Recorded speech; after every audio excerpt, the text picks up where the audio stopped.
Je bénis le Seigneur, mes frères et sœurs, pour la grâce qui nous est faite de pouvoir nous retrouver ainsi autour de sa parole dans ce 15 minutes de grâce et de vérité avec le pasteur Marc Labonté. N'est-ce pas merveilleux? Et n'avons-nous pas de quoi remercier le Seigneur? Sans plus tarder aujourd'hui, j'aimerais partager avec vous ce cantique du psaume 95, verset 2 qui nous parle d'entrer dans sa présence avec des chants et des louanges. Amen. Joignez-vous avec moi, c'est parti. J'entrerai dans ses portes, le cœur rempli de louanges. J'entrerai dans ses pavés en chantant. Je dirai, c'est la journée que le Seigneur a fait. Je me réjouirai car il m'a sauvé. Oui, il m'a sauvé. Oui, il m'a sauvé. Je me réjouirai car il m'a sauvé. Sauvé, oui il m'a sauvé, je me réjouirai car il m'a sauvé. I will enter his gates with thanksgiving in my heart. I will enter his courts with praise. I will say this is the day that the Lord has made. I will rejoice for he has made me glad. He has made me glad. He has made me glad. I will rejoice for he has made me glad. He has made me glad. He has made me glad. I will rejoice for he has made me glad. Je me réjouirai car il m'a sauvé. Je me réjouirai car, je me réjouirai car, je me réjouirai car il m'a sauvé. Alléluia! Pour ce salut si merveilleux de la part du Seigneur. Alléluia! Le moment est venu, le moment principal de ce programme, la parole du Seigneur avec le pasteur Marc Labonté qui va nous partager toujours sur ce thème de la sanctification. On n'aurait pas cru qu'il y avait tellement à dire là-dessus, mais aujourd'hui, il va nous parler de cette fausse piété, de cette apparence de sainteté, un peu comme les pharisiens d'antan. Donc, sans plus tarder, nous l'écoutons avec des cœurs grands ouverts. Que le Seigneur vous bénisse. Merci Audrey pour ce chant. Pour nous, louer le Seigneur, c'est vraiment une joie. Parce que nous savons ce que le Seigneur a fait pour nous. Bienvenue, mes chers frères et sœurs, à notre 15 minutes de grâce et de vérité. Et nous allons lire dans l'évangile de Matthieu, chapitre 23, au verset 25. « Malheur à vous, scribes et pharisiens hypocrites, parce que vous nettoyez le dehors de la coupe et du plat, et qu'au-dedans, ils sont pleins de rapines et d'intempérance. Pharisiens aveugles, nettoie premièrement l'intérieur de la coupe et du plat, afin que l'extérieur aussi devienne net. » Je crois que le Seigneur nous met en garde contre une espèce de sainteté qui n'est pas la vraie sainteté de Dieu, qui n'est qu'une façade, qui n'est qu'une apparence et qui est quelque chose qui est le produit de l'effort humain voulant obéir à Dieu, voulant faire ce que Dieu leur demande. Et le Seigneur, il a rencontré de l'opposition. Il a rencontré de la résistance. Il a rencontré la réjection de la part de tous ceux qui prétendaient qu'ils cherchaient la sanctification, qu'ils voulaient être saints, parce qu'ils connaissaient ce commandement de Dieu, que Dieu avait choisi un peuple qui sera à part, un peuple qui sera sanctifié, un peuple qui lui appartiendra et qui proclamerait ses louanges et qui seront ses serviteurs, qui seront ses conduits de sa grâce sur cette terre. Et à la venue du Seigneur, ces mêmes personnes qui cherchaient et qui voulaient et qui avaient institué une espèce d'adoration à Dieu, de service pour Dieu, qui n'était que superficiel, qui n'était qu'apparence, et qu'il n'y avait pas de réalité, qu'il n'y avait pas de vérité. Et quand le Seigneur est venu, ce sont ces mêmes personnes qui ont combattu le Seigneur. Ce sont eux qui se sont opposés au Seigneur. Et le Seigneur a été vraiment sévère envers eux. Sévère envers eux parce que ils étaient ceux qui enseignaient le peuple de Dieu, ceux qui auraient dû être un modèle, ceux qui auraient dû avoir le cœur de Dieu, ceux qui auraient dû vraiment être des exemples. Mais c'était tout le contraire.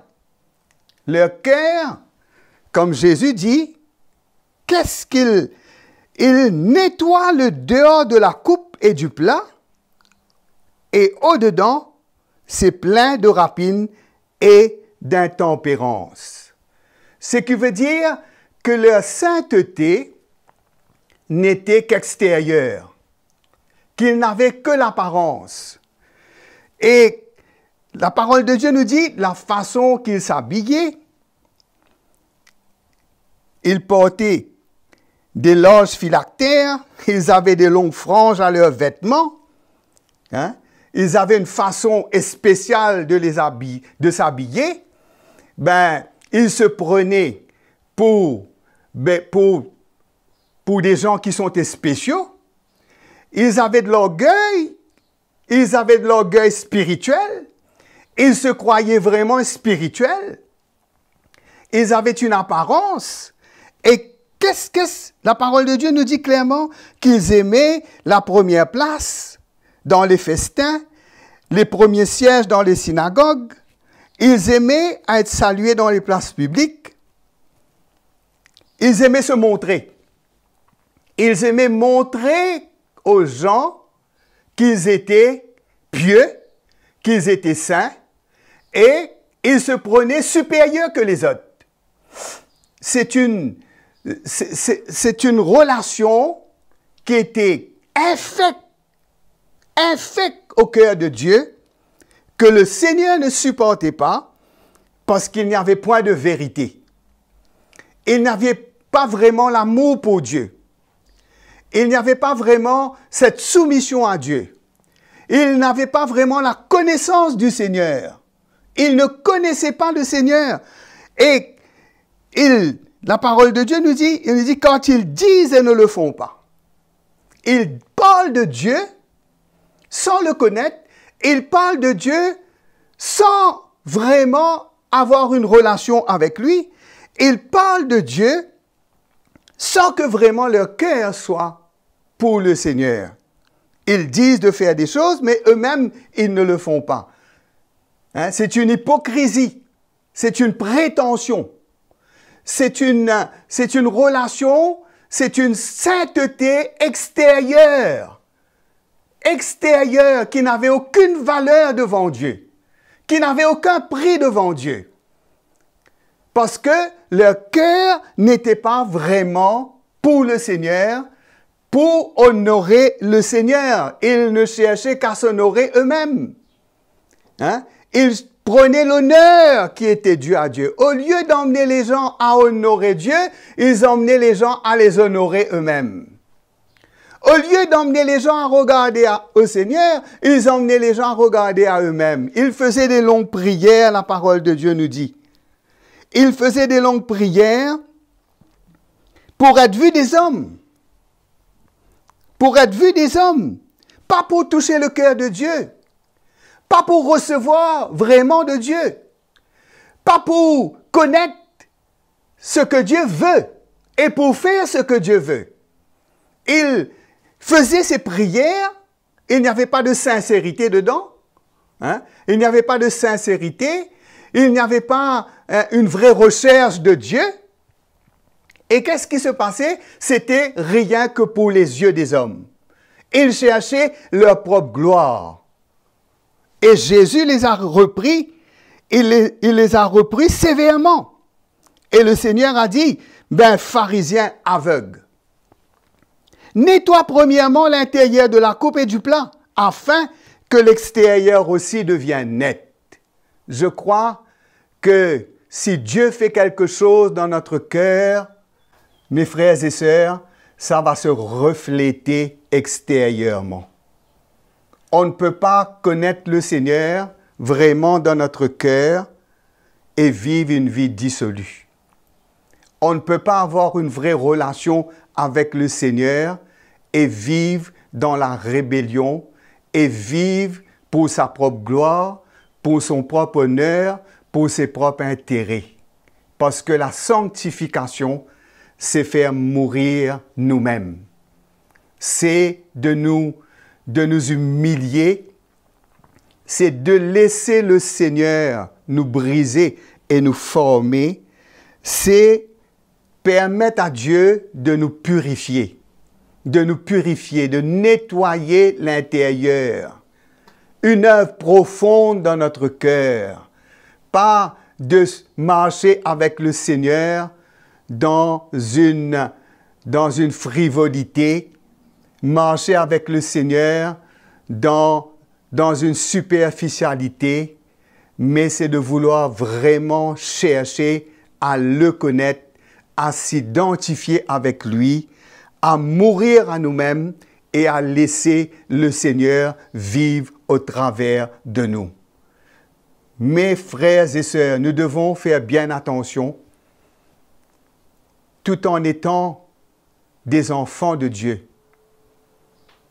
de ne pas chercher la gloire de Dieu, de ne pas chercher l'œuvre que Dieu doit faire dans notre cœur, que de se contenter de paraître, d'essayer de montrer des choses, d'épater les hommes, de chercher à ce que les yeux se tournent vers nous, de croire que nous sommes supérieurs, de croire que nous sommes spirituels. C'est un orgueil, parce que qu'est-ce que Jésus a dit? Jésus a dit qu'il loue le Père, de ce que le Père a caché ces choses aux sages et aux intelligents, il les a révélées aux enfants.